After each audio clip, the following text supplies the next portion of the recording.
আসসালামু আলাইকুম। অসংখ্য ধন্যবাদ ভাইজান আপনাকে কথা বলার সুযোগ করে দেওয়ার জন্য। আলহামদুলিল্লাহ। তো ভাইজান সর্বপ্রথমে জানতে চাচ্ছি আপনি কেমন আছেন? ইনশাআল্লাহ আল্লাহর রহমতে, আল্লাহ তাআলার রহমতে ইনশাআল্লাহ ভালো আছি। ভালো আছি, যাক আল্লাহ পাক আপনাকে ভালো রেখেছে।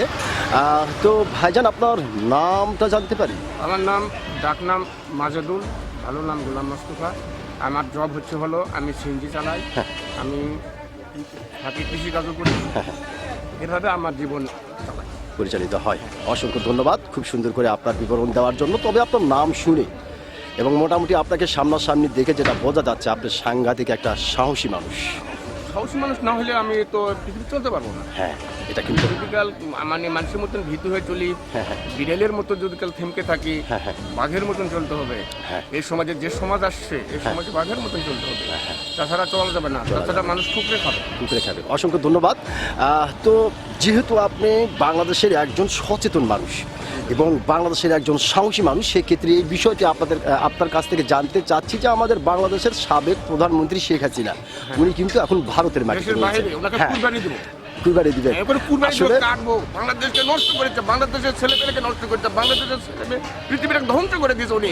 উনি এমন কাজ করছে যে ছেলে মেয়েদের হাতে মোবাইল দিয়েছে, মোবাইল দিয়ে ছেলেপেলেকে সব ছেলে মেয়ে নষ্ট করেছে। ওই মনে করেন যে ছেলে মেয়েদের স্কুলে মানে ওই কি অ্যাসাইনমেন্ট ওই মোবাইল নিয়ে যাদের পরীক্ষা দেওয়া আছে, তাদের ছেলে মেয়েদের জীবন থাকে, তাদের ব্রেন থাকবে, তাদের ব্রেন বিকশিত হয়ে যাবে, তারা নষ্ট হয়ে গেছে, তাই না?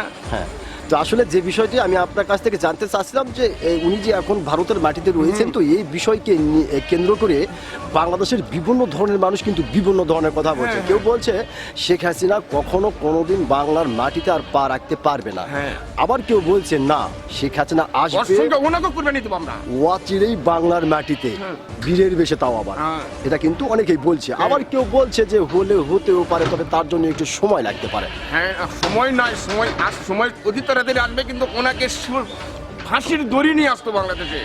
আর ওনাকে যদি সাক্ষাতে মানুষ পায়, তাহলে ওনাকে মানুষ কাটিয়ে টুকরো টুকরো করে গোটা বাংলাদেশ ছুটাবে, ওনাকে এবং ওবায়দুল কাদেরকে।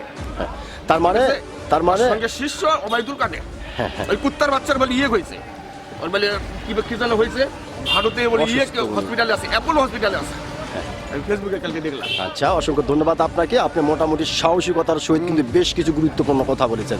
আমি আশা করব আপনার এই সাহসী কথাটি বাংলাদেশের অনেক মানুষের কাছে গ্রহণযোগ্য হবে, ইনশাআল্লাহ। ধন্যবাদ আপনাকে।